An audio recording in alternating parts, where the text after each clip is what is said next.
A tuberculosis scare at a West Michigan high school. A student at Kalamazoo Central has a confirmed case of tuberculosis. Now hundreds of faculty and students have to be tested for the deadly disease.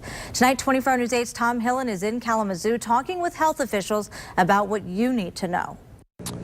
We don't often talk about TB anymore, but when we do, it is often scary for those that have it or those that are at risk of getting it.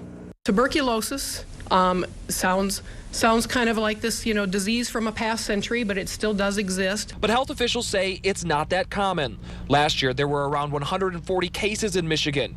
Usually, the county of Kalamazoo sees fewer than 5 a year. Still, even mention of the once very deadly disease raises concerns, but health officials say it's unlikely for those who may have been in contact with the student to contract the disease. I have to be directly next to somebody who coughs and inhale what comes, the air droplets that comes from that cough or that sneeze in order to be at risk of infection. The school found out Friday from the health department of the potential case of TB. The health department and school found out Tuesday the case had been confirmed. The school then sent a letter home with students who would have to be tested yesterday and followed that up with a phone call today. It took time to peel back the unduplicated count of people that needed to be tested based on this young man's work in the school.